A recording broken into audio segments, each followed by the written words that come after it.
and welcome to our third and final panel session of the conference. Today, as you see, we're going to be talking about the experience of students who are also veterans coming home.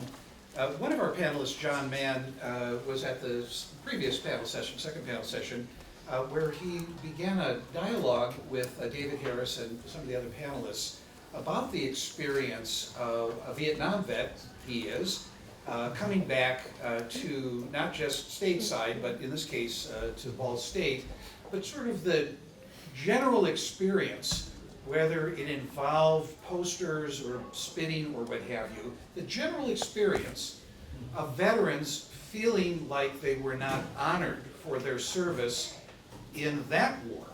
And this panel is an attempt to bring together veterans of various eras in U.S. military history, from Vietnam to the present, so that we can get some kind of a sense from the people who served and then became students and attempted to reintegrate into civilian life, what their distinctive experience was. We cannot expect that people who are on Ball State's campus today would know who was a veteran.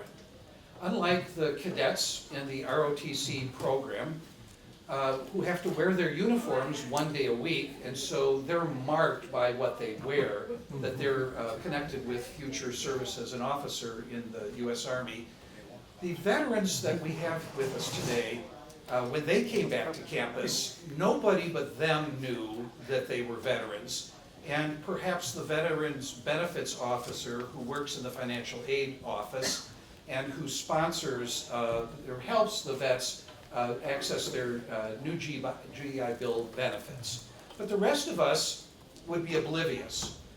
I've been a professor at Ball State for 23 years, and I usually ask my students on the first day of class to fill out a one-page questionnaire, and that question always involved asking them, what would distinguish you from any other person walking around Ball State, just so that I could get something that was unique to them.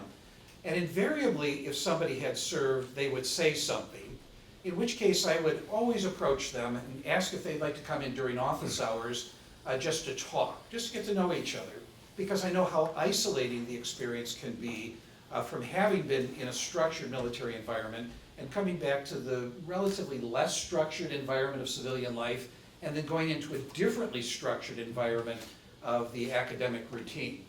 So when you're looking at your programs, there are two women's names, Michelle Lavoie and Laura Andrews, who were originally part of this panel, and then 3 days ago had to beg off for differing reasons. Laura's husband is deploying tomorrow morning, and they needed to report to Plainfield, Indiana today with their kids to say goodbye in a ceremony tonight, and then that's that for 15 months. So Laura, obviously, herself a veteran, wasn't able to keep her commitment. Michelle runs her own businesses at a daycare, and the person that she had lined up to sort of replace her at the child care center in Yorktown couldn't do it, and she didn't have a backup, so she's continuing to serve in a different capacity. Amazingly, we were able, in the last 2.5 days, to find two individuals who could replace them on such short notice. And although we now have an all-male panel, it wasn't by design. We really did want to acknowledge the fact that women have long served in the military and continue to do so. And so, whereas we're deprived of their voices in this panel, in case there is anybody in the audience today who is herself a veteran and could bring that perspective during the Q&A period, we would really value that. So let me tell you that the structure of this will be like the other two panel sessions. I will right now give you very brief capsule biographies of the four gentlemen that are sitting here, and then we will take them in the order of their service chronologically, starting with the Vietnam veterans and continuing through to the current era veterans. So Benner Davenport, seated second to the end, served in the U.S. Army from 1965 to 68. So that was during the initial year of President Johnson's escalation of U.S. involvement in South Vietnam and inserting troops in an unambiguous combat role, whereas before they had been advisors who could shoot back if they were shot at, basically. He came to Ball State to complete his degree after serving. He had deployed to Vietnam in the fall of '66, and so that was one of the most murderous years, but it only got worse as the decade progressed. He moved to San Francisco in 1962 after finishing his service in '68, and not surprisingly, being a veteran, he applied for and was able to get a position in the Veterans Administration office in San Francisco. And I think that, and I hope he will tell us about this experience, he wanted to help the veterans, but the VA didn't necessarily make that easy. And so eventually he got absorbed into part of what some people call the counterculture movement of the San Francisco Bay Area during that period of time when the Whole Earth Catalog, if you don't know it, it was called the Sears Roebuck Catalog of the Counterculture, started its first retail store in Menlo Park. He got a job there. And then he was associated with an alternative energy business in Santa Cruz before migrating into a whole other field related to banking, and actually ended his career after about 23 years, I think it was, as an investment banker. So it doesn't look like all those things kind of line up, but a liberally educated individual should be able to apply talents, experiences, and knowledge in many diverse fields, so he epitomizes that. John Mann, if you were at our previous panel session, John asked a question that started from his comment about how veterans felt really disrespected on their way back, reintegrated into civilian life in the Vietnam War era.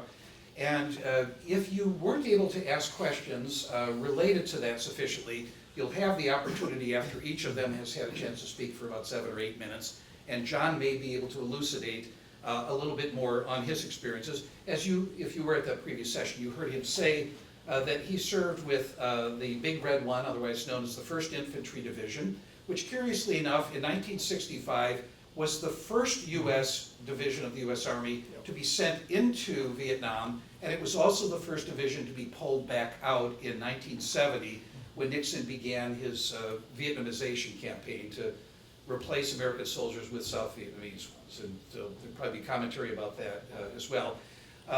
He mentioned, and I hope that he goes into a little bit more detail here, that having grown up in Centerville, Indiana, on the National Road, not too far from here, one of his best buddies was killed in Vietnam, and John dropped out of Ball State and enlisted, and went into Vietnam right after the year after the Tet Offensive. And actually, in his experiences, he will tell you that he was also in Cambodia, which most people in those days couldn't find on a map. If the news reports didn't have a map of Cambodia, nobody knew where the hell it was. They could barely find Vietnam on a map. And we had millions of people serving there during the decade we were in that conflict.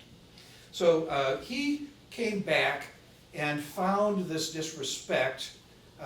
We did a full-scale oral history interview with John, which you can Google. You'll be able to stream. The whole thing is fully transcribed on the University Library's digital media repository as part of the 1st Infantry Division Oral History Project in 2008. And memorably in that context, he said, when our fathers came back from World War II, if they told an employer they were a veteran, they got hired. When we came back from Nam and told people we were a veteran, they refused to hire us. So he finished his BA in business administration and started his own business so he could hire himself, because he wasn't going to discriminate. And today, his business of Muncie Tool and Manufacturing Company is doing quite well. And John prefers to hire veterans and also people that have been incarcerated and have a record that makes it very difficult with the check the box if you've ever served time. So he's reaching out in his own way to veterans, and you can ask him some more questions about that if you will. Seated on the end, Troy Lenhart is one of the people who joined us in the last 48 hours. He served with the U.S. Navy in 1987 to 93. His duty station was San Diego. He was involved and actually was deployed during Operation Desert Storm, the first Gulf War, as sometimes people refer to it. And if I remember correctly from our brief phone conversation, Troy was involved as a helicopter pilot? Not a pilot. Not a pilot. I was a helicopter crewman, so I was more of a plane captain, meaning I would work on I worked on small ships, destroyers and frigates. And you can tell us more about that when you get your chance to talk anti-submarine warfare. When he came back, he got involved, well, he enrolled as a senior social work major. He is now a senior, and he's married, has 2 daughters and a son he can tell you about. And he works part-time with the Delaware County Veterans Administration office in the courthouse and hopes to earn a master's in social work degree and continue his work professionally with veterans. Devin Hamilton served with the U.S. Army from 2004 to 2009. He, with the U.S. Army, during which he did 2 tours of Iraq. He returned stateside and discovered that he was suffering from the effects of PTSD. And he's married to Veronica Hamilton, who is also a veteran, she of the Air Force, who is also a Ball State student. Devin just graduated this summer from Ball State with a bachelor's in telecommunications and video production. And while he was still an active student, he had a work-study position down at the Delaware County Veterans Benefits Office. And he actually used his video production skills to do a video for their office. I found out about him because he was featured in a Muncie Star Press article last March, and I clipped it and put it in the file for this panel just in case we needed another panelist, and he, continuing to serve his country, decided to come today and talk to you. And finally, last but not least, in the middle of the row here is Greg Lane. And exactly 1 year ago today, he was featured in a Ball State Daily News article about his work-study position. Also, let's see if I'm getting this straight here. No, I'm getting things mixed up here. Graduated in just this past spring with a Bachelor of Science in Nursing? Mm-hmm. Okay, and is now a graduate student in the Physiology Master's Program. During his service with the U.S. Marines in 2007 to, you put 7 years in, was it 2013 or 14? 14. 14. He deployed to Somalia and Iraq, and it may come of news to some of you that we actually have U.S. military service personnel in Somalia. That's one of those hot spots in the endless war, and maybe he can bring some enlightenment to us about what that was all about. In 2017, he became president of Ball State's Student Veterans Organization and helped that organization grow from 9 students to 40 active members just during his first term of office. His idea, which is brilliant, and I hope the organization continues it with whomever is in charge now, was to pair the ROTC cadets on campus with veterans who could serve as their mentors to help them anticipate what life will be like for them when they come back, and also what they have to look forward to as they move from campus into active duty setting. So would you please join me in a round of applause for our panelists. And then we will start with Benner Davenport. Thanks all for coming today, and to the organizers as well. This has been a real trip to come here. I came from San Francisco. I want to let you know that I did not volunteer to go to Vietnam. My father was a World War II veteran. I kind of messed up my educational opportunities at one point and was pretty high on the draft list, and my father encouraged me to join the Army so that I would have my choice of service. So I went into the finance branch and attended the Army Finance School at Fort Benjamin Harrison in Indianapolis. And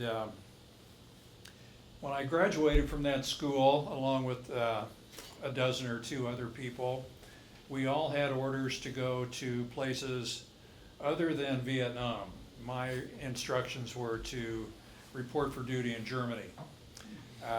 When we were sitting on the buses in front of the finance school, the commanding officer came running out the front door and stood in front of the buses and said, "Stop those buses! You guys aren't going anywhere."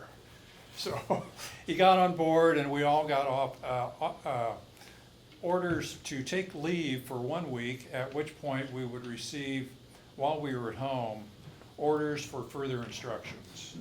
So I ended up at Fort Benning, Georgia, and we were then told that we were going to redeploy to a restricted area. And in 1966, we weren't real sure what that was. After we formed a finance unit there, which is 32 enlisted people and 2 officers. We went to Oakland, California, shipped out, ended up while we were in the ocean finding out we were going to go to Vietnam. So that was my introduction. When we landed there, we formed with another finance unit that had been in Saigon and stayed there for a year. When I came back, I went back to the finance school, this time as a grader of tests for officers who were in the finance school. I wanted to get an early out so I could come back to college, came to Ball State, graduated and worked for the VA in Indianapolis. And I had a friend who was in California at Stanford who encouraged me to get a job in the Bay Area. He thought it was a great place. So I requested a transfer with the VA and got it, moved to the office in San Francisco, and as Michael said, it was 2 years after that, I left that job and got involved with the Whole Earth Catalog. So that's kind of my early history around the Army time. I don't really recall having a particularly difficult time. After I got out of the Army, I came here. I eventually found that there were 3 or 4 other Vietnam veterans here, and we formed a group, Vietnam Veterans Against the War. I think it was a chapter that we started here.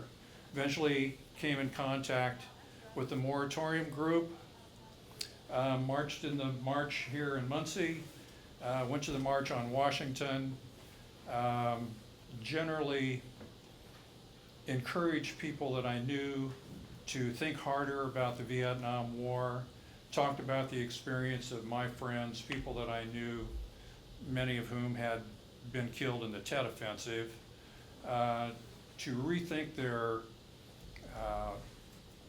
support, if there was any, for that war, because it was unjustified. I really learned more about the war when I was in country. The second day that I was there, our unit was attacked, and it's a terrifying experience if you've come from an easy life as a college student and you're suddenly thrust into a position like that to find that people are trying to kill you. So that only lasted one night. This is part of what David Harris alluded to as the hit and hide.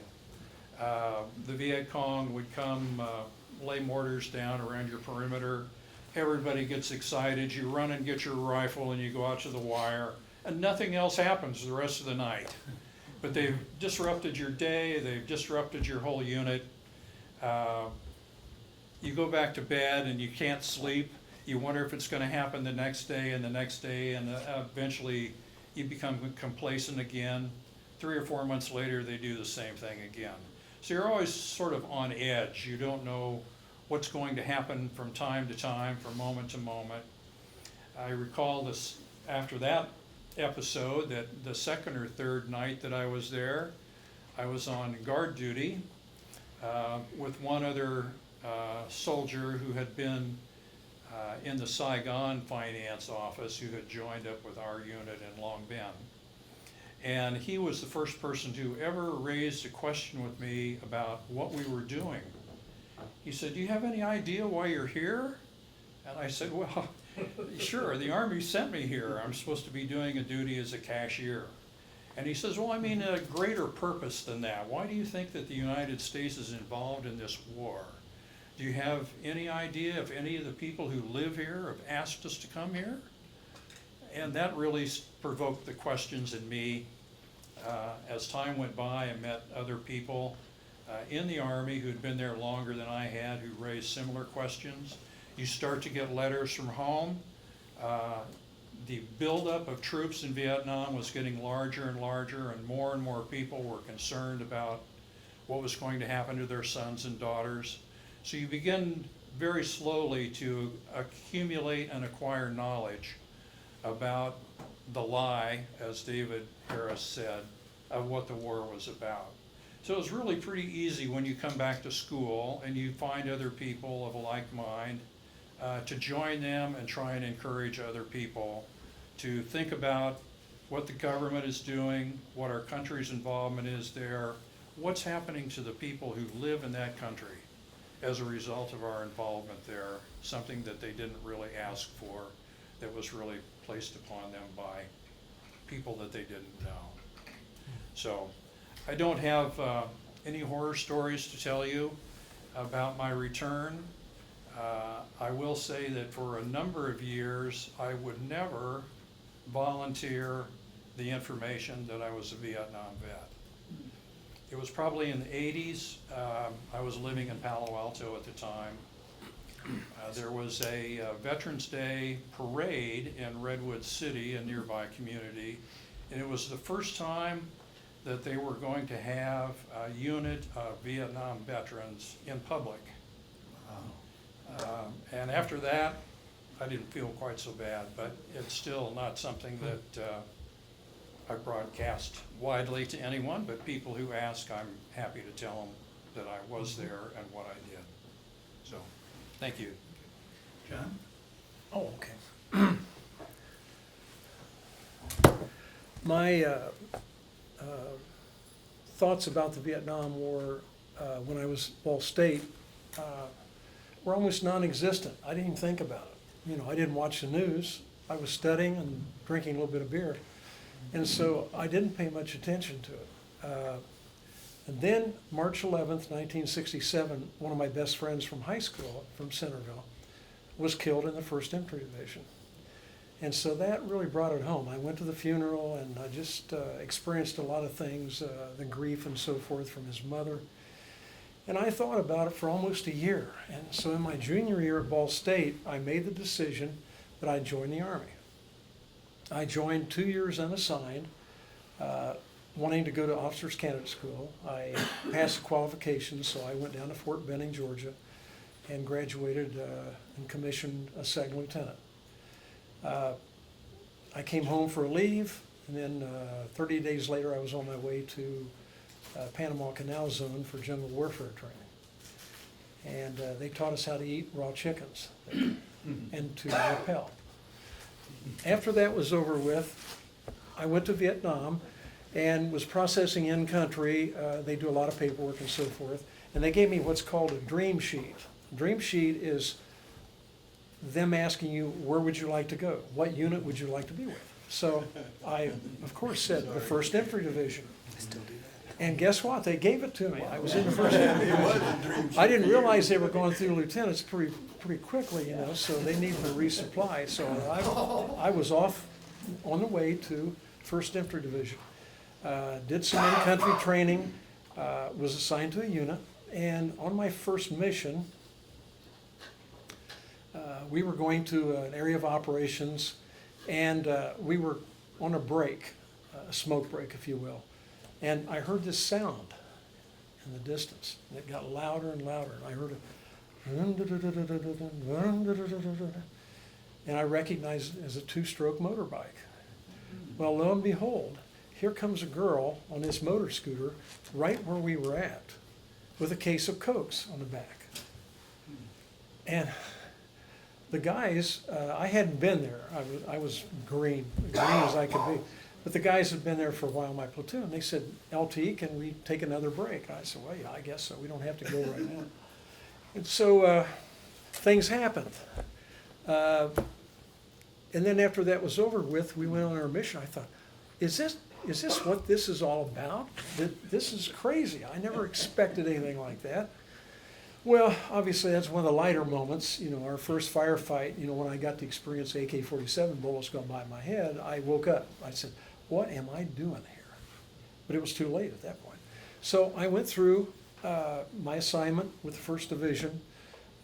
President Nixon let the 1st Division come back home to Fort Riley, Kansas, and then I was going to get reassigned. So I went back to the rear area, back to the dream sheet. They said, where do you want to go?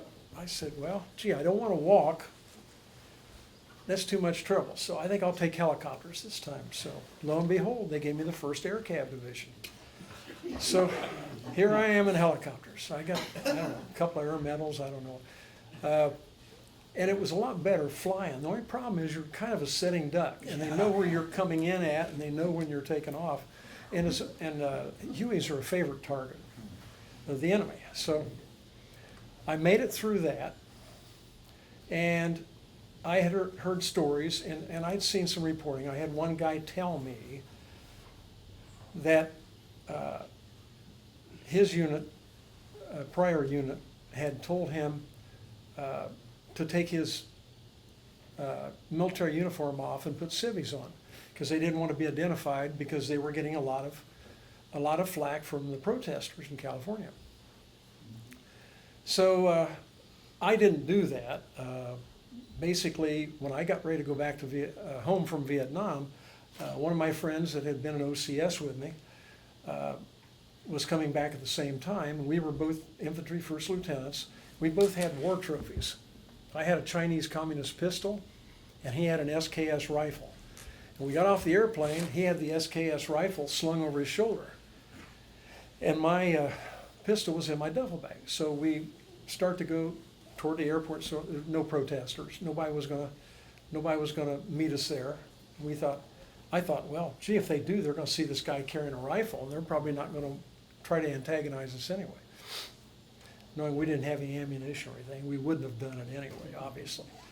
So we went into customs check-in, and we both kind of thought, it's like, we knew this for 24 hours or so. We were flying back home from Vietnam.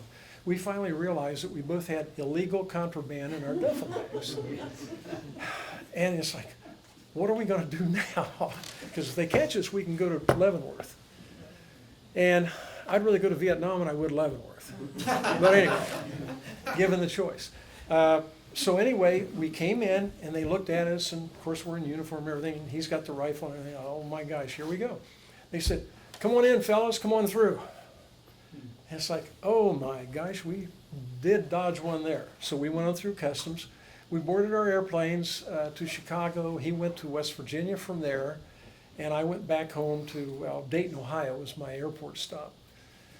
And I got to Dayton, Ohio, and my dad and stepmom picked me up there at the airport. Nobody else met me there because they were off on a wrong schedule, and they were like an hour late, which was okay. So my dad was there and stepmom. We went in terminal, talked a little bit. Not one word was said about Vietnam. Not one word was said about, how'd you like it over there, son? Was the weather hot? Yeah, it was hot. None of those questions came forth. And so, obviously, I didn't answer any questions I didn't get. I didn't volunteer any information because I figured, oh, well, he wouldn't understand anyway. He's not experienced that, so how would he understand it? So I went home, wound up coming back to Ball State to finish my senior year in business. And when I got back to Ball State, I wasn't sure what to expect. And I'd heard about some of the protest groups and so forth, but I'd never actually experienced being around one. So I got to Ball State, there was nothing. There was nothing. And I even tried to maybe get their attention. I would wear my field jacket, which was like a winter coat, canvas. I had my 1st Infantry Division patch, 1st Cav patch, CIB, Jungle Expert patch, my rank. I had everything on it, which was totally against the law. And so I wore that to my classes all winter quarter. And I just walked to class, just hoping somebody would say something derogatory. It never happened. Everybody was friendly. We even used to take the Veterans Advisor girl out for a beer once in a while. I mean, everybody got along well, you know, and nobody said anything. So once I got out of Ball State, I know I'm running out of time. Once I got out of Ball State, I went home, I got a degree in business, Bachelor of Science degree in business. I went to work at Richmond Gear as Assistant Production Control Manager, and I had a variety of jobs, executive jobs over the years.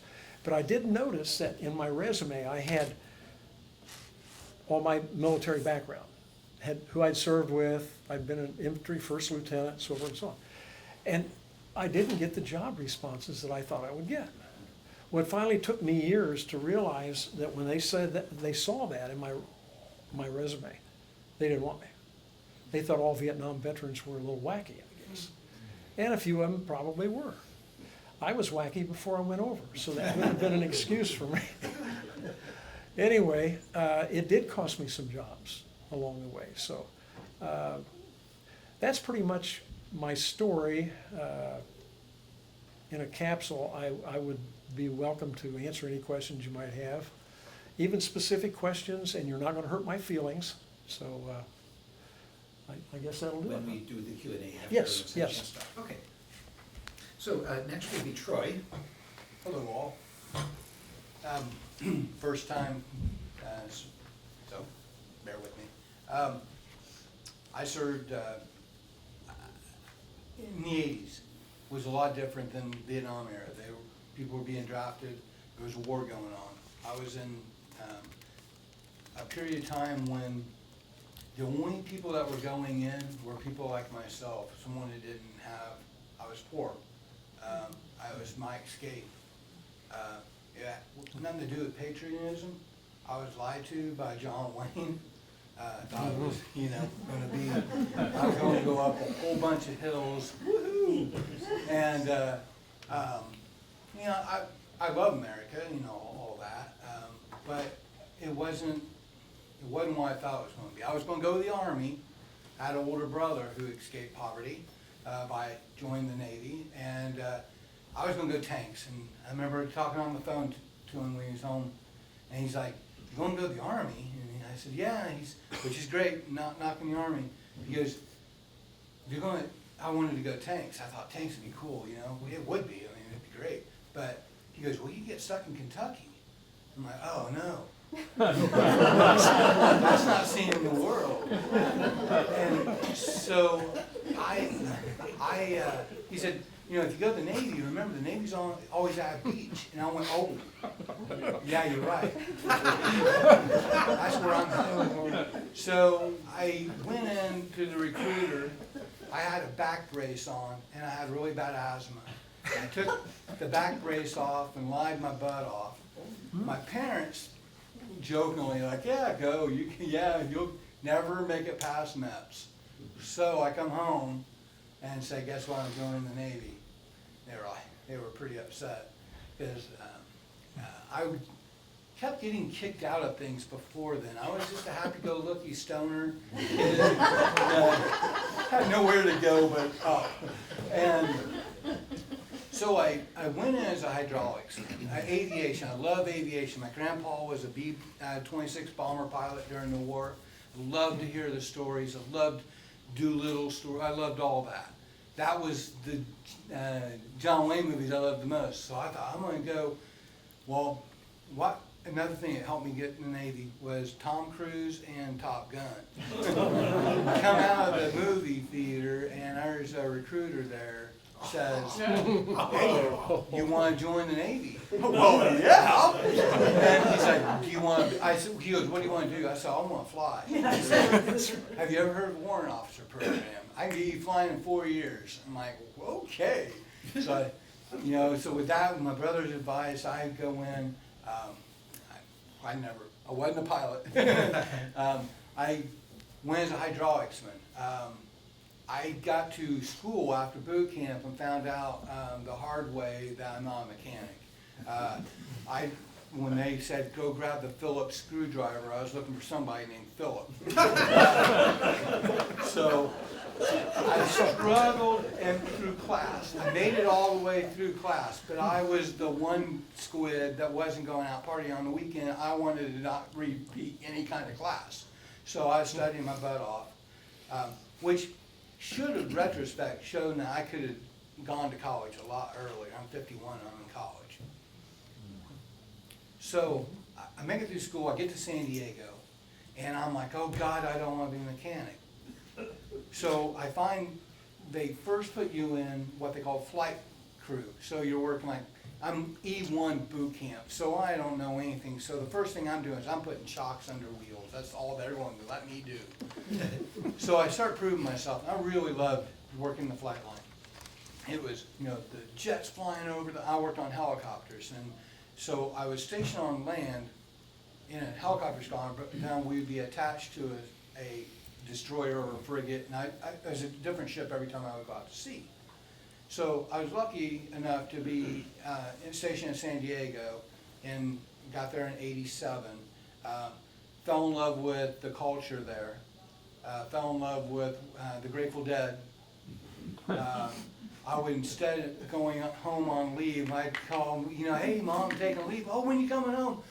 Well, they're at Deer Creek, and so I'll see you for 2 days if you come to the tent, kind of thing. Which, so, I did do that. One of the things that affected me the most in the military is I went to Desert Storm, but as a frigate, we were anti-submarine warfare. Did you guys hear of any submarine attacks? No. So we just did figure eights in the Persian Gulf, and I saw everything fly over. My issue, I have PTSD. One of the problems, something I didn't know I was escaping when I joined, was a mental health issue. I am what they call diagnosed with, it's hard to say because it's hard to admit, even with all this years of therapy, but I'm schizoaffective, which means I have audio, visual, and sometimes itchy. I get bugs. I didn't have that when I joined, in the sense that I was seeing or hearing anything. It takes a little bit longer in life that happens for a male in their late 20s, early to late 20s. I lost a good friend to a helicopter accident, backed into a tail rotor blade. So that was bad. But with schizoaffectiveness, I still see him today. I still see that day. I still see when my children I have two daughters and a trans son. And they're kids. Sometimes kids can be kids and we'll get some triggers going, and I'll see bloody footsteps, like the day that Tom died, when everybody was trying to save Tom, and everybody stepping in all that blood. I still see that. I don't like horror films when there's a lot of things, you know. So when I got out of the Navy, it was Desert Storm, just all that's still going on, but let me back up.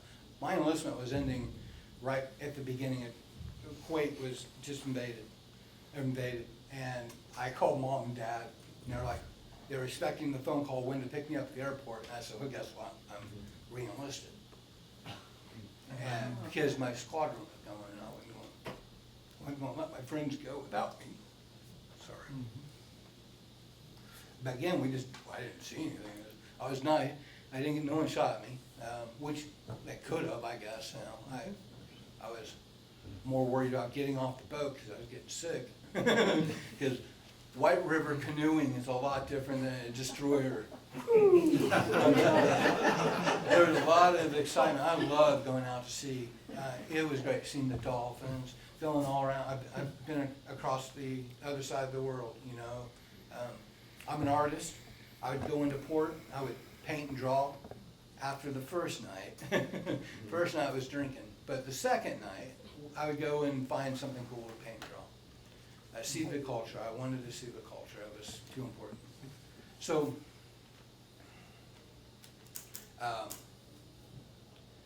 when I get out, it was the 80s. I'm sorry, I'm kind of broken here. I didn't have anybody to come home to that cared. Nobody gave a crap. You know, no one understood. I had no friends that were in the Army, Navy, Air Force, Marines. They were all joined. My brother and I, He's a Cubs, or a Reds fan, I'm a Cubs fan, so there's a whole story there. So we don't get along. So there was no, I had no bond. I lost it. I went into following the Grateful Dead. I had seen things that all these different triggers, I had to bury them, I thought.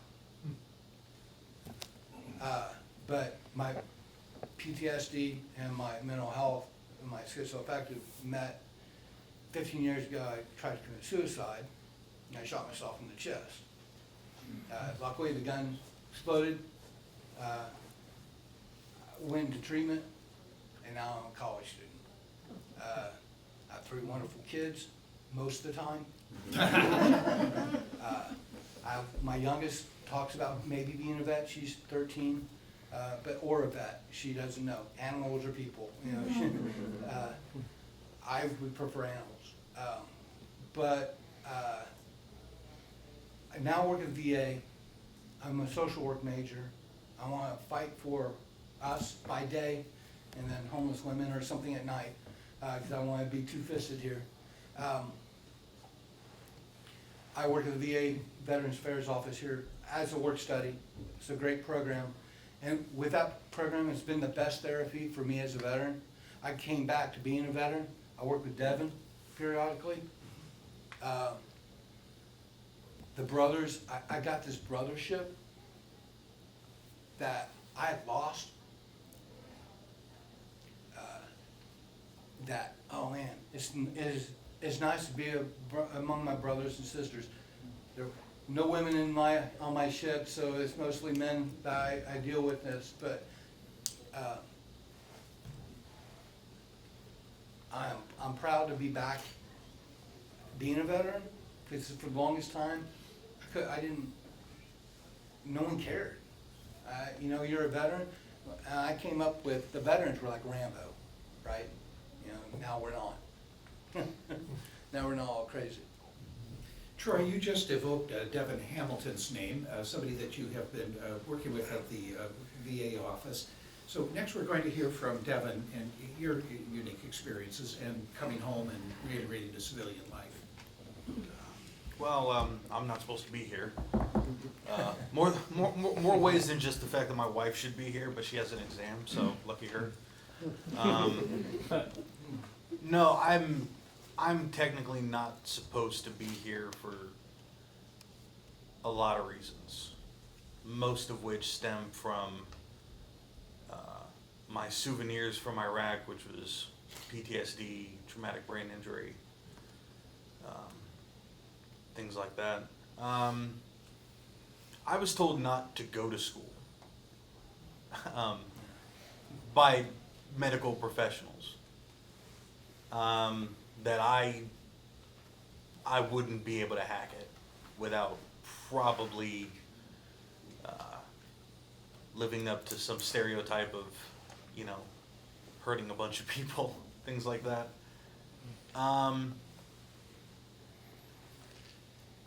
So, yeah, to be sitting here as a graduate is kind of weird in a way. Almost kind of feels like a lie, because there's a lot of time I spent on this campus in a daze. Yeah. There's not a whole lot of, you know, the college experience, you know, which, you know, coming in after years and years and years of waiting to go to college and finally getting to go to Ball State at 30, you're not exactly making a lot of young friends, I'll tell you that. Well, we're the creepy old guys now, aren't we? It's like, set the Leave kettle. the door for you, man. Please, not me too. So worried. Sorry. Oh, Sorry, man. Devin. We keep him in a small office. Yeah, they're like, oh, I'm the only Navy guy too. Sorry, buddy. But you know, it was one thing to have like your group mates learn you're 30, because you're already 10 years older than them and they're, commiserating, about their longboard wheels not working out all that well. And I'm a little more concerned about the mortgage that I'm kicking in on, and, now my check engine light has been on for 2 years. But like, it was such a separation there, which was one thing. But I cherished that separation more than I cherished the idea of anyone knowing that I was a vet. Because that stems from what I was told, Jesus, going on more than 15 years now, by a medical professional that I'm only going to get worse. I don't get to get better. I get to get worse. My memory will fade faster than it should. My attitude will change. And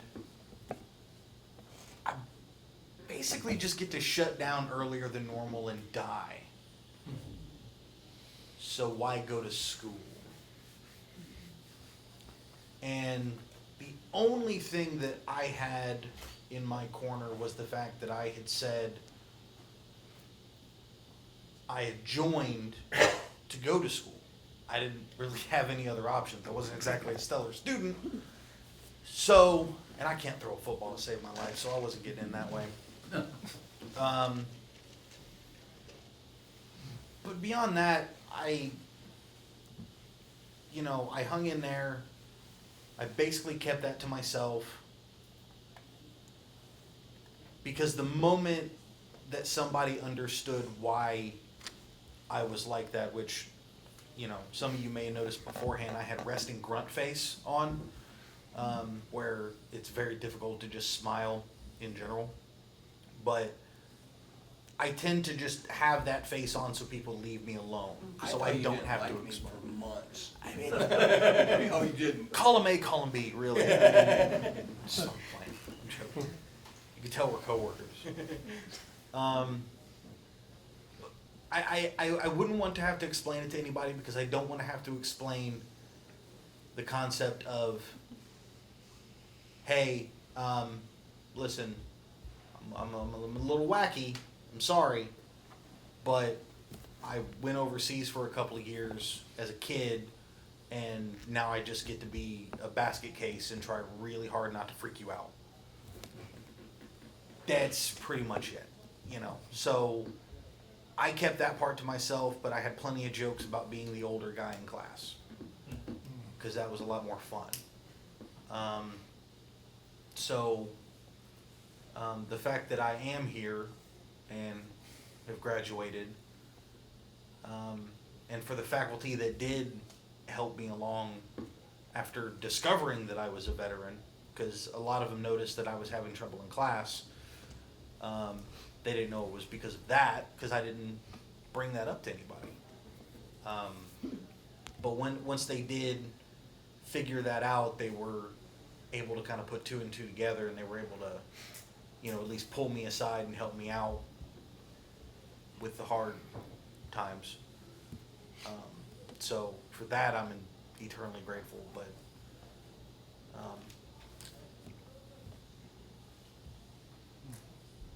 yeah, again, I'm not supposed to be here, so I didn't exactly have anything prepped. So we're gonna move on. We're glad you are here. Yeah. We're glad you are here. Thank you for sharing with us. And finally, Greg will share his experience, I guess, as the most recent veteran. Yeah. So I feel like my story is a lot different than everybody's. I served in the Marines, which is pretty fun. It was really exciting. I got out of the, I joined as a basic infantryman, just because when you look at a poster and you see Marines on it, you don't see a finance guy or. so I didn't want to do that. And not to be offensive, that's just, you don't see that when you look at posters of Marines. And I wanted to do something. And I scored abnormally well on my ASVAB. I scored the highest in everybody that had taken the test that month. So I got out, I was very good at my PFT. I was a very fit individual. So when I got out of SOI, which is the School of Infantry, I was actually voluntold that I am now going to go to their recon training. So I actually was, which everybody up here knows what voluntold is. It's where you are told you're volunteering. That's what my wife does. So I went to the Marine recon. I was a part of their Special Forces unit for a little while. And I can honestly say I deployed several times to, that's why most people don't hear about Somalia. But I can honestly say that beyond a shadow of any doubt in the world, I am unbelievably proud of the work I've done in the military. I loved every day. I would do it again in a heartbeat, and I'd never question it. And I didn't come back and hide that I was in the military. I didn't care who knew. I came back to Ball State, and I got here. I worked for the DEA for a little while after I got out of the Marines. They wanted me to move to Columbia. I wasn't having any part of that. So I joined the Sheriff's Department in Madison County. Decided I didn't really enjoy doing that kind of work anymore. I had some sway from my son, who was 5 at the time, and I decided that wasn't for me anymore. I wasn't going to do that. That part of my life was behind me, and it was time to move on. So I came to Ball State, and I had a upper division advisor who told me that I should pick something easy because military dudes struggle, and that was her exact words. Military dudes struggle, pick something easy. And again, I'm kind of up for the challenge. So I joined the nursing program, and I got a bachelor's degree in nursing and pre-med and a minor in chemistry, just because I don't like people telling me I can't do things. So I really, really enjoyed my time here. I was in my 30s in a nursing program filled with 19 and 20-year-old girls. So that was unbelievably exciting, not only being the old man, but one of the very few men in this entire program. And they all knew I was in the military because, again, I was proud of that, and I didn't care if they knew. That was something that I did proudly tell them. They would ask, well, you're much older, what did you do before this? And my chest would puff high, and I'd get to tell them that I did something that a lot of people are afraid to do, and I loved it. I just graduated. I was the president of the Veterans Organization here for a while. So if you were a student here for the past 2 years, I've probably reached out to you more than once. And I thought that was a wonderful program as well. I finished my bachelor's degree. I currently work at Eskenazi Health as a registered nurse. And I'm here at the master's program getting a master's degree in advanced physiology while I wait for my MCAT score so I can apply to med school, which will hopefully be done sometime relatively soon. The only issues I ever had coming back is when we came back from deployment, instead of getting off on a tarmac and walking through customs like a lot of other people did, they just shuttled us right through San Diego airport, which was kind of interesting because you get back and you're in full gear. You've got everything on you except for your rifle, which gets locked up in a quad-con, and they mail those back. You don't get to take them with you. But it's really weird. You walk through the airport and you see all these people just staring at you like you're an alien because you're walking through an airport with 235 other guys in your company in full gear with flak jackets on, you've got sea bags, you've got everything, and you're trot through the airport like it's an invasion. So San Diego airport just sees it all the time, but if you're not from San Diego and not from the area, staff and personnel, they're used to it. But people flying in, they tend to stare at you like, what are you here for? So that was my only thing coming back, and it wasn't negative, it was new. People aren't used to that, and it's frightening when you see 200 plus people in full military uniform walking through anything. I don't care what it is. It's frightening to them. So I completely understood. But still, I embraced it. You smile, you wave. I got back from deployment. I made several of them. And you get back from deployment, and I had to make a personal choice. I could either decide to let what happened to me on deployment impact my day every day, or I could learn from what I did over there and let it impact others. And I made that choice to let what happened to me impact everybody else. So I don't let things that I've done take effect on my day anymore. I used to for a long time. When I was in the DEA and the Sheriff's Department, I let it affect my day. But I stopped doing that, and now I let my experience, my pride that I had of joining, affect other people's day, because it's very hard to see me roam around through campus without smiling, without letting people know that they've got somebody that they can talk to, whether they're a veteran or not. It doesn't matter. There's always somebody there that they can talk to about just about any problem they have. And I embrace that fact that people are very comfortable around me. So, and I can thank my military service in meeting thousands of random people every 10 to 15 minutes for that service. So that's where I get my stand from. Thank you so much.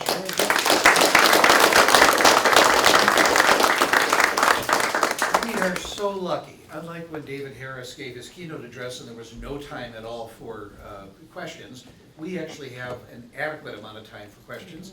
And I hope you have some for our panelists. May I ask you to speak as loudly as possible, because we're recording this and there's no other mic that you would walk up to make sure that your voice, posing the question, gets on the recording. So we throw it open to you. What would you like to ask our panelists? Karen? As an upper division academic advisor, what should the advisor have said? What would you like advisors to ask you? What do I want to know about you? What should I know about you? When I first took over as the president, my big thing when veterans would come here is I never asked, well, what do you want to do? I found a lot of people would look at you and go, I really don't know. I never thought I'd do this. I honestly wish you would have taken 10 seconds to go, what do you enjoy? Mm-hmm. That makes a big difference, because what do you want and what do you enjoy are completely different questions. Mm-hmm. And somebody asking me, well, what do you want to do? I don't really know. Like, I came to college, I wasn't sure. So having somebody ask that question of what do you enjoy, I think makes a huge difference. When we had started this mentorship program, I had a young man come up to me, and he was enrolled in 5 or 6 different classes, and I was like, none of this seems like it's really cohesive. Like, what are you doing this for? He goes, I don't know. I talked to my upper division advisor. She signed me up for 5 classes. I don't have a clue what I'm doing. I don't want to do music theory. I have no interest in this. And I asked him, I was like, what do you enjoy? Like, what kind of things do you genuinely enjoy doing? And he said, I really, when I was in the Navy, I really enjoyed like computer software mechanics. And I was like, okay, well, let's look into that. And we brought him to Teachers College and the building behind it, which I don't remember what that's called. AT, there you go. Yeah. We brought him over there, and we got him in touch with a couple of people over there, and come to find out, he just graduated last summer, or this past summer, with a bachelor's in computer software engineering, because he loved it. But he went to those classes and he excelled because somebody had the audacity to go, well, what do you enjoy, instead of what do you want? So do you think it's a matter of not looking at you as a veteran Yeah. and the stereotype Mm-hmm. damaged person coming Yeah. back, and rather going back to the person? Yeah, I think it makes a huge difference of the individual. What do you enjoy? Because everybody can look at a veteran and go, God, I bet they like guns.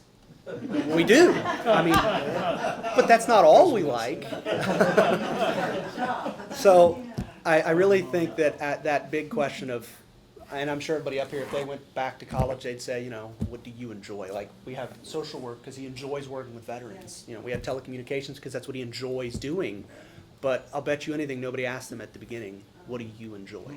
Yeah, and I saddle back on you. That's a great idea. And I think also, I've been in classes with other veterans that I wear a hat. I'm balding, now I'm not. See, I wear a hat. So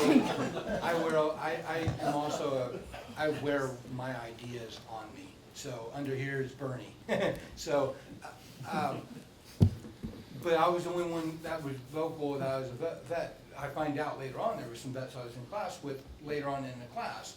And it always seemed to know, listening to them before they were a vet and then finding out they were a vet, they were always really in tune on what they wanted.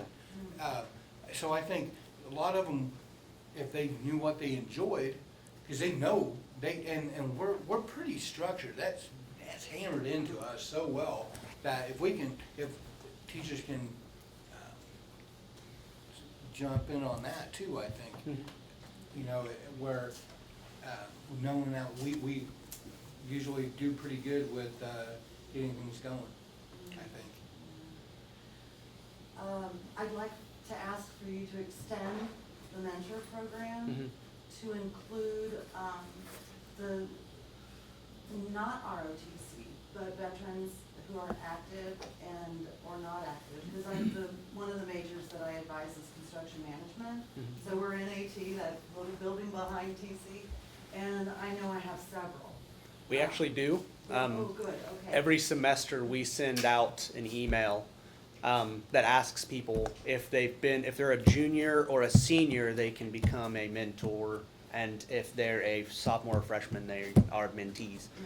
But we always ask if their interest level, if it's something they'd like to do, what their major is, and what their military service is, so we can pair people that were in the Army that have like-minded interests together. So if you have a junior or a senior that's in telecommunications, and we've got a freshman that's also in the Army, freshly out, also starting in telecommunications, you pair them up.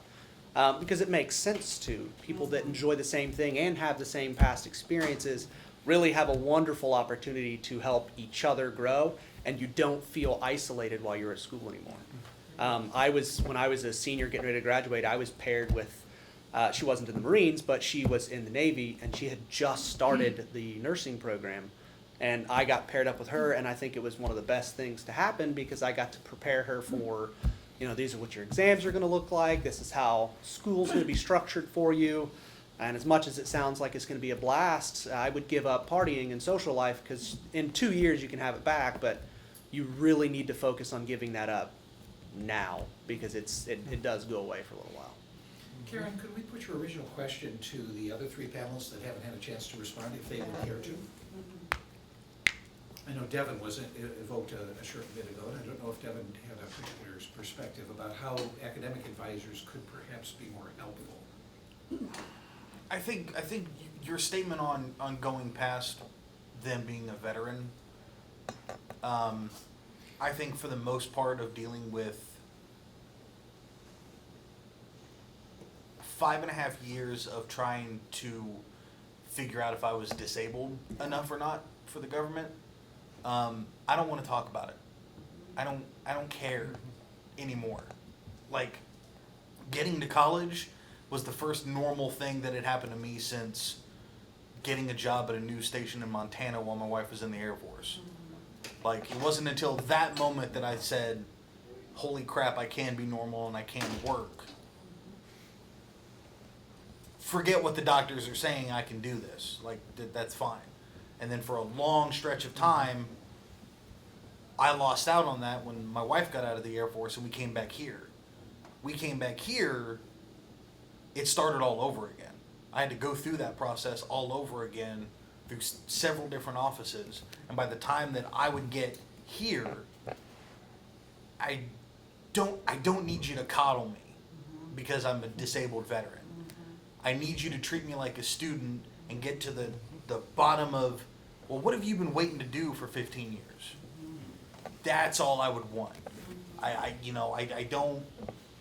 I don't believe it's quite necessary. Understandably, there are some things that you have to focus on in terms of their disability. You know, if there's a physical disability, obviously you have to know some things. You have to work through some things. The mental issues, yeah, that's a whole nother ballgame. But you guys have several different offices that handle that stuff just fine. You know, I never had to use them because I had professors and everything who were super okay with working with me. You know, I didn't have to use disability services, which was nice. But yeah, I think that would probably be the biggest thing is just, you know, just treat us like a person for once, because the government sure as hell wasn't trying all that hard. Wow, I really appreciate that, thank you. Just before we take the next question, John or Ben, would you care to provide the perspective? I know you've been out of school the longest. Yeah, I graduated 54 years ago. No, not that long ago. I graduated in 71.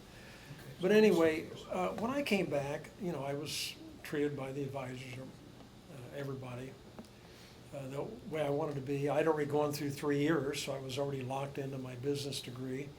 And so it was just a matter of finishing up the classes. So me and my field jacket finished up the classes. In your oral history, you referred to a professor over in the business department. I was going to bring that up. Good. Professor Dorothy Harms. She was a wonderful lady. She's a friend of mine. She's a She very good is? friend of mine, Dorothy. Oh, I better watch what I say then. Okay. I'm glad you said that. No, Dr. Harms was very nice to me. She realized I was a veteran. I think it's the field jacket I'd wear into the class with all the stuff on. And so I'd go into her class, and she always greeted me with a smile. Even if I came in late, she'd pass out a test, and she'd give me my test and just smile, and I thought, this is really a nice lady, you know. So I'd take my test, and half the time I didn't know what I was talking about in the test. But I did the best I could, you know, and I get the test back, A minus, A. I got good grades. And I finally figured out what the connection was. She had been a major in World War II. And she connected with me, and I connected with her, and she was a wonderful lady, and really helped me get through my finance class. Did you meet a friend with her? No, I did, no. No. John, was there a verbal exchange where you came to know that of her, that she was in the war? I can't remember how I found that out, but it was sometime after, I think, that class. And I just couldn't understand how I was doing so well because, you know, half the time I was sitting over the jug drinking a beer or something like that instead of studying. But did you make it known to her that you were? Well, I had an Army field jacket on and had all my stuff on it. The Army Navy surplus stores, that's Yeah. what she Well, that's true, but the way I carried myself, she knew I was military. There was no doubt about it. I did not get my jacket in an Army surplus store. Adam, did you have anything to add? I don't think I had an academic advisor when I came back here. I came back as a junior.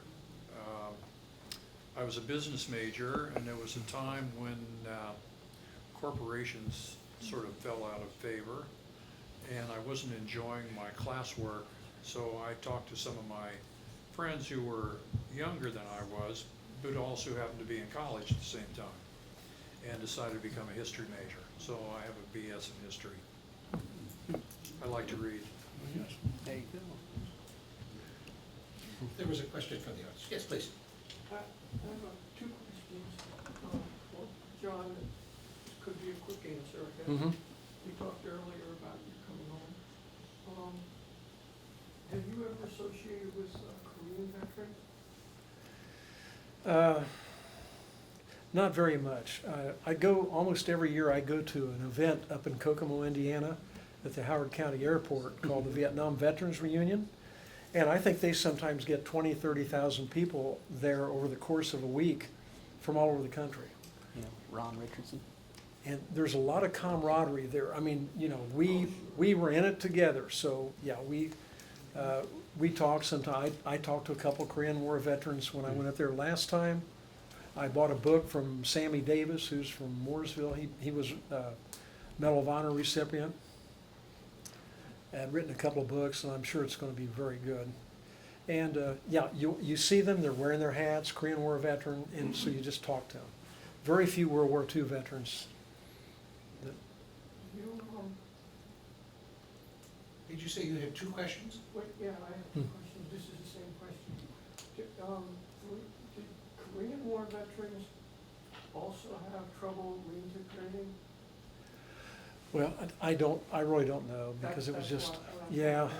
A question for everybody. Yeah, I was born in 46, Oh, so, I'm sorry. no, that's okay. I was born in 1946, so Yeah, that would have been before me, of course, but, it's for everybody. yeah, I don't know how that, When you came home and you talked to the doc, what are your feelings about the ability of the government to help you? It seems to me that when you get dropped off the dock, it's like bye. And my question is there something, if you could change something in the system, what would you see as a better idea than just dropping me at the gate with well, a third of my book? I think what they should have done was, back in Vietnam, we should have spent some time in the rear area reorientating what was going on in the United States, what life we're going back to, make us transition back to that life rather than just taking a 24-hour trip on an airplane and dumping us back in it. And they didn't offer to do anything, but that's an idea that they should have done. Now, I don't know if they do anything like that today or not. Probably not. World War II, and the World War II veterans got 2 weeks or a month to reacclimate before they Now, go home. yeah, nowadays they've got a program called TAPS, which is a transition kind of a class, and it's mandatory. You have to take it. It's about a 2-week long class, but they don't teach you about what you're getting into, and they don't tell you what kind of world you're being dropped off into, because you're used to, years and years of constant camaraderie. You live and die and breathe with these people, and they don't tell you that when you get out, it's really lonely. A lot of times it's really lonely, and they don't tell you that. And their primary focus is, well, okay, we get that you're alone, but can you build a resume? We get that you're home and your own thoughts every night for hours on end, and you don't know what to do with things, but can you apply to a job? And you stay sober. Can you not drink? Do you know how to get away from, having that beer? Do you, a lot of times I really wish they would have taken that opportunity to go, here are some resources where you can meet people that have done the same thing as you have. Here's an opportunity for you to find some people that care about you just like you can care about them, and that did their time. They don't tell you that it's really lonely for a long time. One thing Vietnam veterans learned, as our experience being ignored and so forth, is that there are groups of veterans organizations all over the country, Vietnam veterans organizations, and they go to airports and welcome back veterans from Iraq and Afghanistan stuff, because they know they believe that's important, that they need to be welcomed back and they need to be acknowledged. I know And I think it's great. at the Veterans Affairs Office here in Delaware County, within the last, I'd say 5 years, that our office has exceeded expectations 100 times. We're now leading county in Indiana with outreach to veterans. Some of the things we see is the lack of knowledge of what we deserve when we get out. I don't know how many times a week I will see a veteran come in, a Vietnam veteran come in and say, hey, I heard someone was telling me the other day that I could get a tax benefit on my own. Well, yes, sir, you can. Well, how much, and so you get but he's lived in his home for 30 years. They don't give you back that money, but for 30 years he didn't get that simple thing. Or a bonus on it, or a deduction on his license plate. How many people in here that's been driving? How many license plates have you owned that you didn't get? Or how about when you're getting ready to pass because Agent Orange is eating you alive, but your wife is doing fine? What benefits does your wife get? Well, I don't know. So that's the information. That's one of the things I'm going in for, is to try to help that, because I see it daily. We're having a crisis with homelessness right now, and it's not the ones that you see on TV they make in the movies. This is the people that just can't make a living wage, have some issues. Not all of them have PTSD, but they deserve to everyone deserves, but, you know, we need more out there. Homelessness, I can't go into too much detail, but a family, we could not house, because it was a family. How do you house children? You know, that happens a lot in this area. And one of the things I wanna do is to try to build some homes around here so we can get some more housing for people, you know?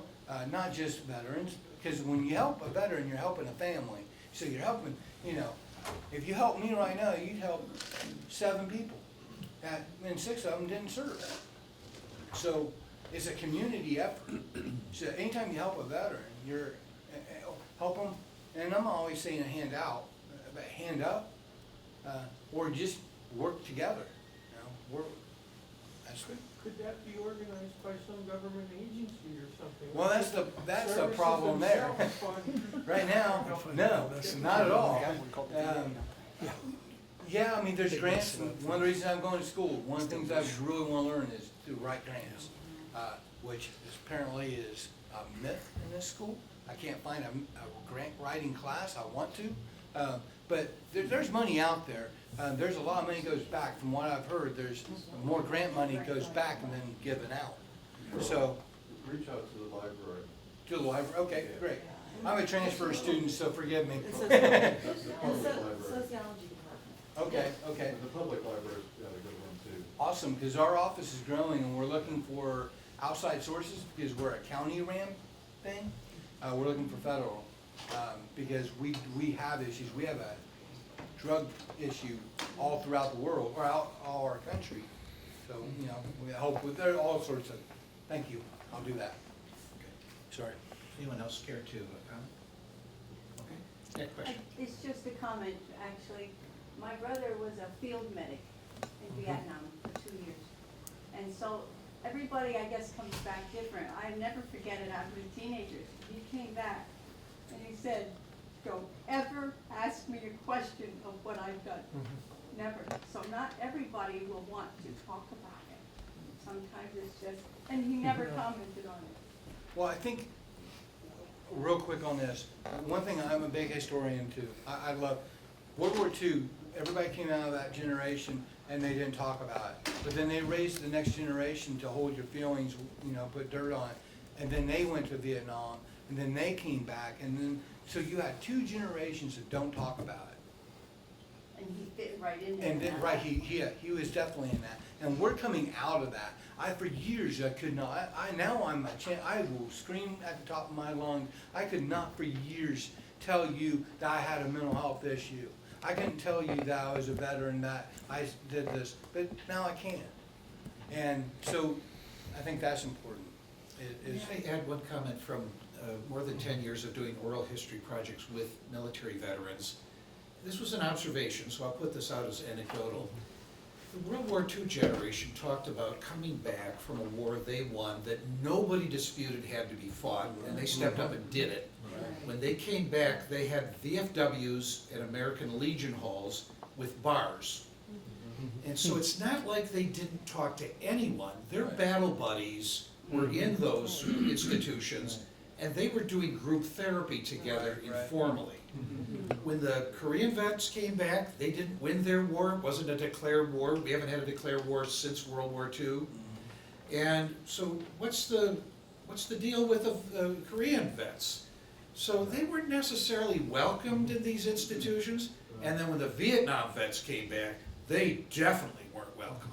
And in fact, that generation gap really applied. And I think, as David Harris made the point in the last panel session, sometimes there was blame between the warriors of World War II and the warriors of Vietnam.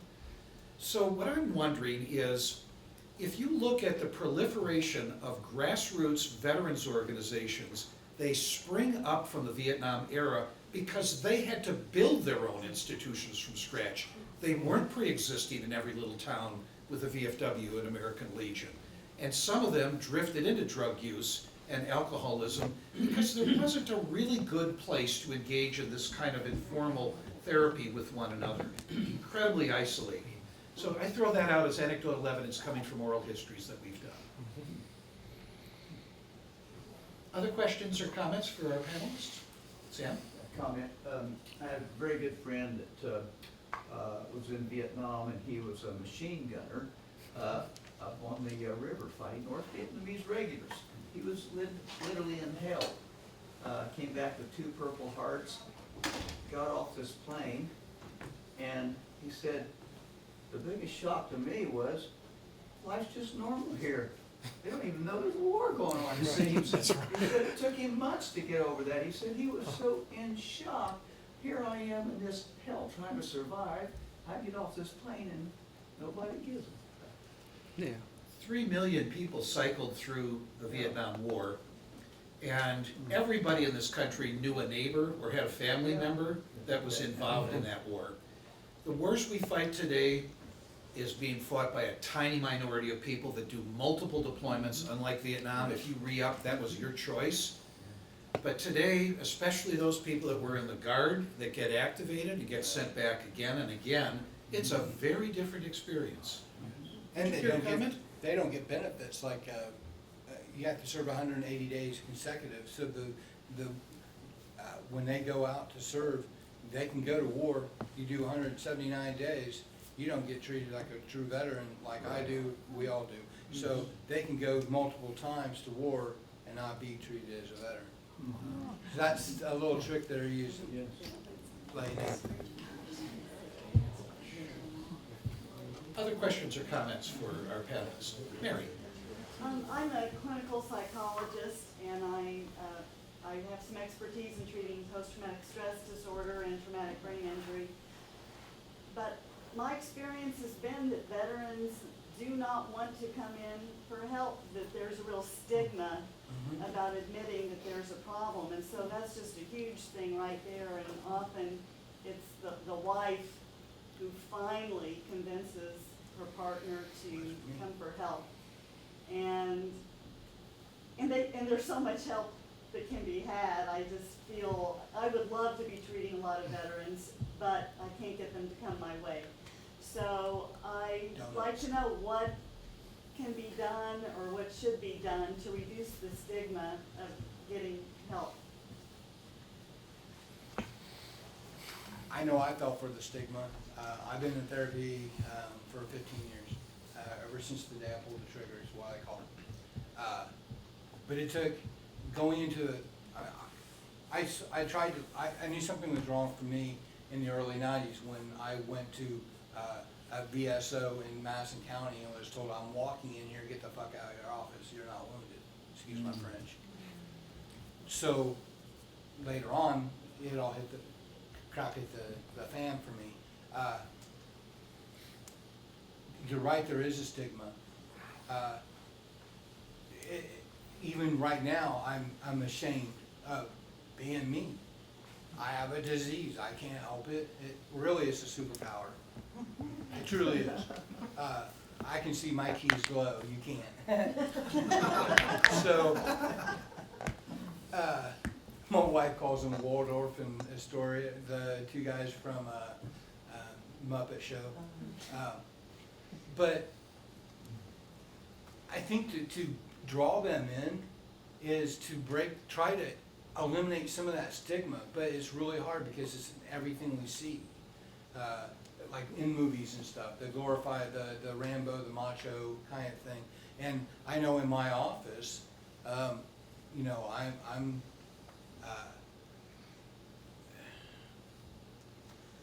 there. I think our office is full of PTSD patients, but very little of us go to therapy for it.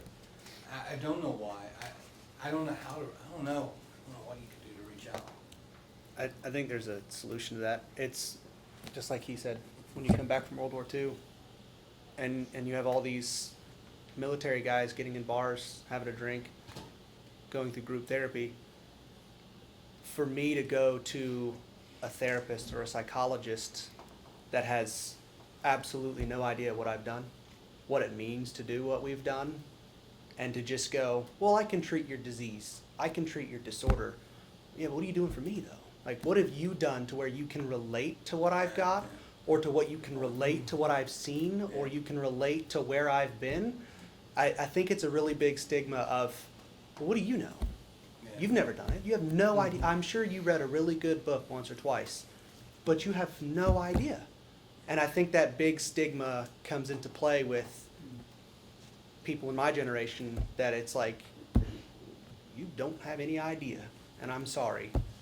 But I think that breaking that stigma would be more of getting more involved in the things that veterans are going to come to you about. That would probably be a real big step in the right direction, understanding what they're talking about, what they've been through, just so they feel comfortable with actually talking to you and opening up, instead of just, because as soon as you get a veteran and you're like, well, I mean, I read a book about the war, they're going to shut down. They don't care what you have to say. Nothing you say or do is going to help them anymore, because I'm glad you read a book, but what good does that book do me? It's kind of like going for drug counseling or alcohol counseling to somebody that's a teetotaler. Mhm. You know, my wife's a therapist, graduate from here, and she's never drank or anything, and she's not, I can talk to her about everything but alcohol or drug addiction, and I can't talk to her about the military. She loves me. Of anyone that could give me, not really therapy, but, you know, that spousal thing, even with the training and everything, it's not there. I think your point is great. Is there a way to get veterans to treat veterans? Is there some kind of promoting you could do, like you're a nurse? Yeah, make college not so uncomfortable, and they'll want to come here. Yeah, They'll want to veteran come here classes, because the veterans have interests. Like, I have interest in helping veterans. I became a nurse so that I can help everybody. Like, I don't mind just helping only veterans. I want to help people. But make it to where it's not so unbelievably uncomfortable to come to college. Like, I get that I'm old. I don't care.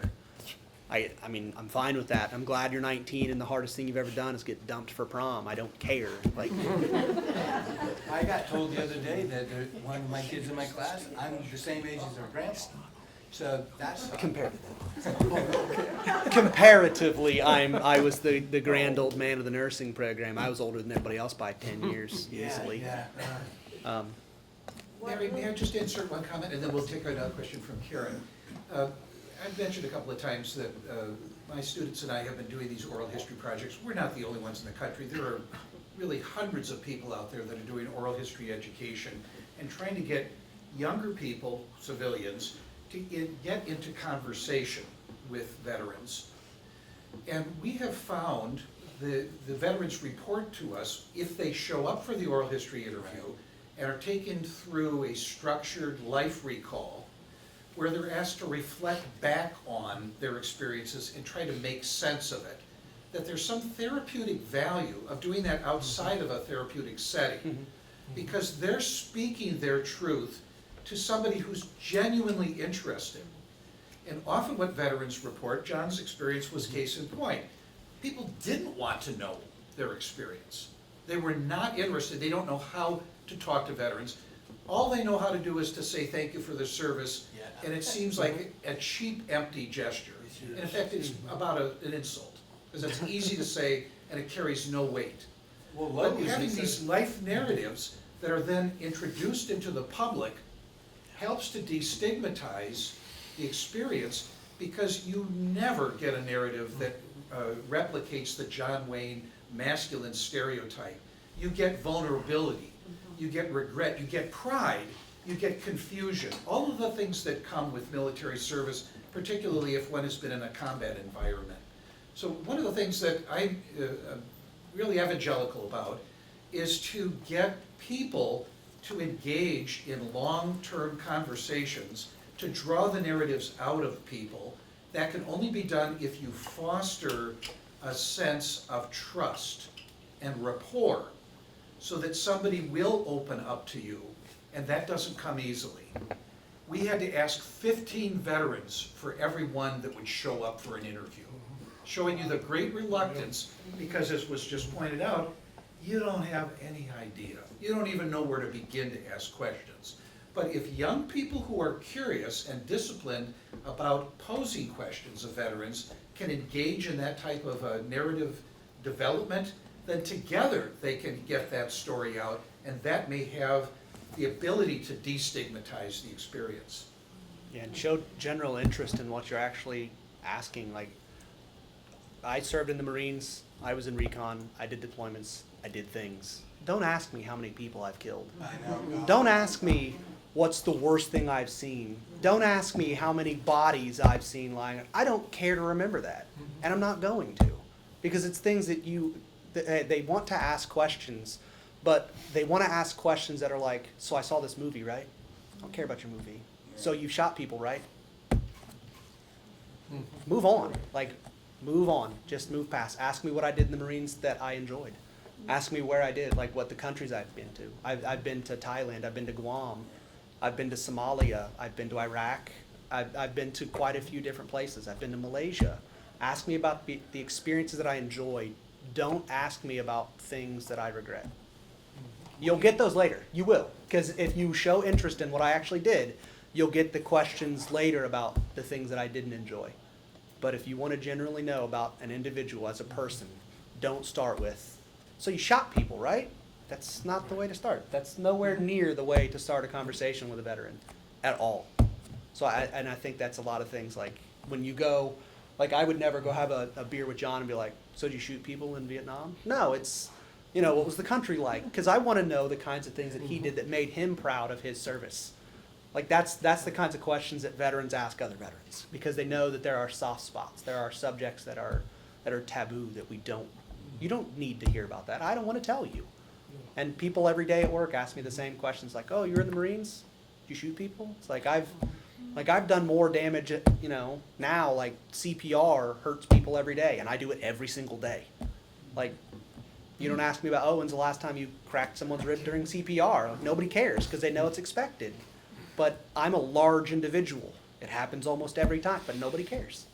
What they ask about now is, what do you enjoy about being a nurse? Well, why don't you ask about what I enjoy about my military service?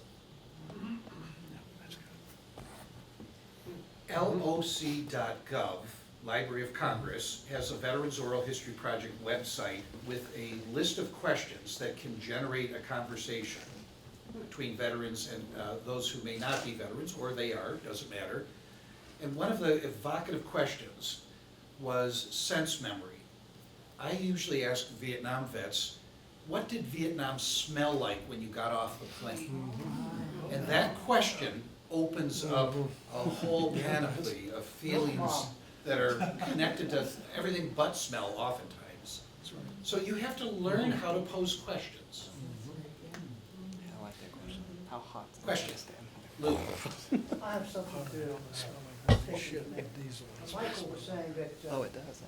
the phrase "thank you for your service" was kind of a cheap way of acknowledging the serviceman who was returned from combat, but not a real expression of concern or interest. So I was always bothered by that myself, very bothered. And one day I went for a doctor's appointment, and there was a civilian receptionist at the desk. And when she found out I was a veteran, she said, "Thank you for your service." And I snapped.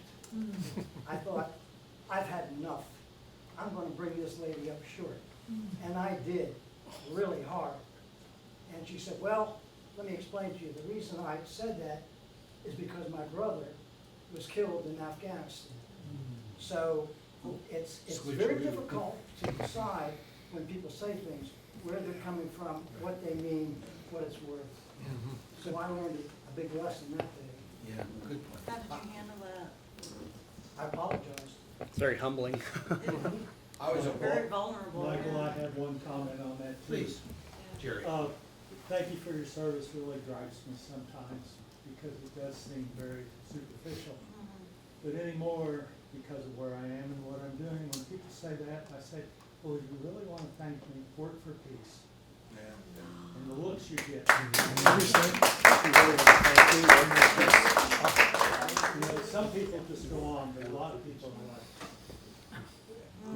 it just stops. I know for myself, I thought, hey, that was okay, it was nice, 'cause I wasn't around when I first got out, and gave a crap. And then, 'cause 9/11, after that, it's kind of changed everything.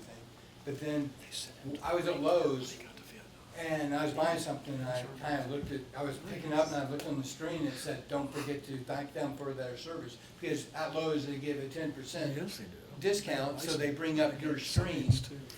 And it says, don't, you know, because they know I'm a veteran. And I'm like, oh, you know what? Screw this. That's when I'm like, and so the woman didn't, and it just happened to be a woman, not because she was a woman, but she didn't thank me. And I said, hey, don't forget to thank me for my service. And she goes, oh, yeah, thank you. I'm like, for your service. You're humbly welcome. And then, you know, but after that, that's when it started kind of bugging me a little bit. But my wife, she's jealous. Because no one ever thanks her for working at YOC as a counselor, you know. I'm like, well, you know, should have jumped. Another question coming from the back, yes, Bill. One of the things I would like to encourage the vets to do is us in the helping profession need the partnership. I was lucky and partnered with someone early on. And if it was a combat vet and they didn't want to talk to me, they didn't want my help, here, call this guy. Here's a card. When you're ready, come back and see me and I'll do what I can. That partnership lasted for over 40 years. And I'm sad he's not here because he would have added some fuel to this. And no, I'm not with that, but my dad was. I got PTSD from him. He was a combat vet. He had combat fatigue, as did his generation. And yeah, they just talked to each other. He wouldn't talk to my buddy, even though they both had been vets. You know, but he just said, we don't quite get along. Well, one's my dad, one's my friend. So anyway, as vets, reach out to those that are out there that can help. And in turn, if you find someone good that you trust, keep that network going. I believe you had a question. Yes, please. Someone pointed out to me that we are doing a lot of thank you for your service publicly. At the football games, we bring up veterans and the cheerleaders shake their pom-poms. How do you feel about that? Do you feel it's exploitive, or do you feel it's welcoming? And I'm just interested in your take on that. I feel like it fuels that fire of meaninglessness. Yeah. If I hear it out in town, but it's just generally broadcasted on the Megatron at a basketball game, what meaning does it give anymore? That's my take on it. And what can we do? How can we say? Because I always stand up so happy that I get a chance to, I'm crying in my heart, you know. Yeah. It Well, really What do we say? What Well, do we do? let me comment. I think, you know, people say that to me a lot once they know I'm a veteran, especially when I'm wearing that field jacket. I don't wear that again. But anyway, I think they've got a good heart, a lot of them. A lot of them are young people. They know a little bit about what's going on now. They know about that war a long time ago that the veterans were not well received. And I think they probably mean it.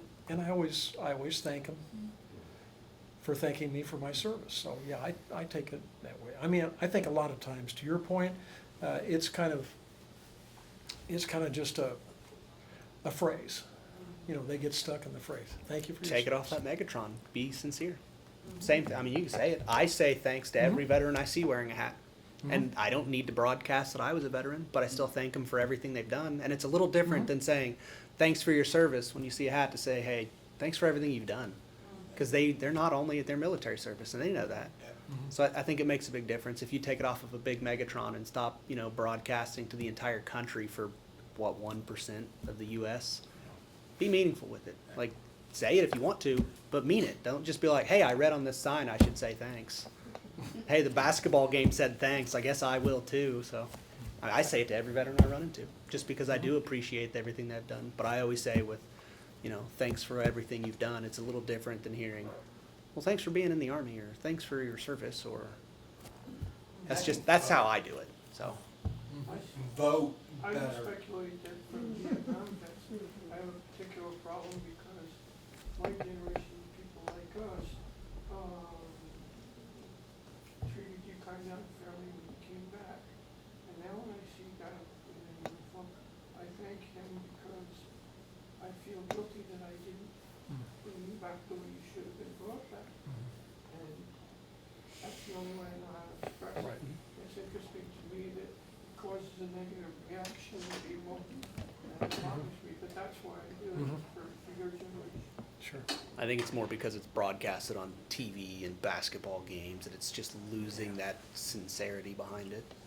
So, I think that's the problem. It's just losing sincerity. If everybody says it on TV and nobody means it, then the 5 people that say it and are wholeheartedly, concerned and thanking you for what you've done, it's lost meaning. If you cry wolf 100 dozen times, the one time you mean it, or you run across that person that says it and means it, do you really care? I think that's the big part. You know, they had the big thing with the taking the knee during the national anthem. I always thought it was really ironic that they were all so upset about that, as like half the stadium was going to take a pee during the national anthem, or going to get their beer because, hey, that's the time they don't want to miss the game. I thought that was kind of blowing up, and I'm getting really tired of everything. We're not a military state. I don't want it to be in a military state. I don't want this. When I was in the Philippines right after the Marcos coup, and I was in downtown Manila, and we stayed in the hotel that the coup took place in. So are the bullet marks, and you can still smell the flashbangs and whatnot. And I saw people walking around with machine guns at any place that had money or food. I don't want to live in a place like that.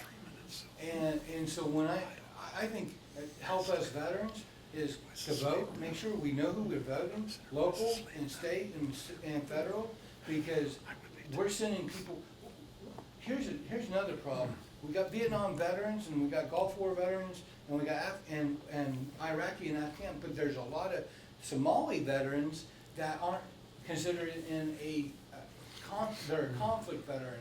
They're looked at differently through the Veterans Affairs Office than a Vietnam War veteran. So if like Agent Orange happened in Vietnam, so they can get treatment for that. But if you go to Somali or someplace like that, he can get treatment and other things, but to be linked to a bigger case, like they're still fighting the Iraq, the Gulf War syndrome. Okay, well that was in a war. There's not going to be a Somali syndrome. So he'll get just so much, but not enough if there is a syndrome worth having, or you know what I mean? So vote, so we know. I'm not talking about our president now or anything, but we got to stay on top. We got to educate our children so they know, because the next generations. I have 3 daughters or 2 daughters and a training son, and I'm willing that they have every right to go or not go, as anyone, and I don't want them to go for something stupid.